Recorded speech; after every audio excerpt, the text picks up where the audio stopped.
अक़वाम मुत्तहिदा में तुर्की का नाम तब्दील, ज़रूरत क्यों पेश आई? अक़वाम मुत्तहिदा ने तुर्की का नाम तब्दील करके तुर्किये करने की मंजूरी दे दी है। अक़वाम मुत्तहिदा के तर्जमान अपने बयान में कहा है कि बुध को तुर्क वज़ीर ख़ारजा मेवलूद चावुशोग्लू की जानिब से सेक्रेटरी जनरल अंतोनियो गुतेरेस को एक मरसला मौसूल हुआ था, जिसमें जमहूरिया तुर्की का नाम तमाम दस्तावेज़ी कार्रवाइयों में तुर्किये करने की दरख्वास्त की गई थी। तर्जमान का कहना था कि मरसला मौसूल होने के बाद अक़वाम मुत्तहिदा में जमहूरिया तुर्की का नाम तुर्किये के तौर पर रजिस्टर कर लिया गया है। गुज़श्ता बरस तुर्क सदर तय्यब एर्दोगान ने भी एक सदारती हुक्मनामा जारी किया था, जिसमें कहा गया था कि तमाम रस्मी मरासलात और कारोबारी ब्रांडिंग वगैरह टर्की या तुर्की के बजाय तुर्किये का लफ्ज़ इस्तेमाल किया जाए। इसके बाद से ही तुर्की ने अक़वाम मुत्तहिदा में अपना नाम अंग्रेजी में तुर्किये रजिस्टर करवाने की तैयारी शुरू कर दी थी और जुमेरात को नाम की तब्दीली का अमल मुकम्मल कर दिया गया है। गूगल पर टर्की लिखा जाए तो सुर्ख परचम के साथ इस परिंदे की तस्वीर भी सामने आती है, जिसे अमेरिका में थैंक्स गिविंग डे और क्रिसमस डे के त्यौहार पर बड़े एहतमाम के साथ पकाया जाता है।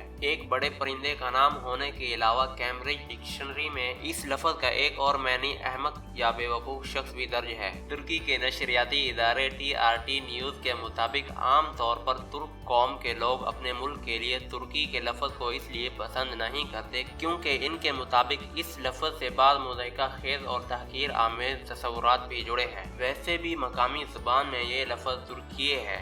इसी बिना पर सदर एर्दोगान ने भी नाम का यही इमला इस्तेमाल करने का हुक्मनामा जारी किया था, जिसके बाद तुर्की का नाम तुर्किये कर दिया गया है।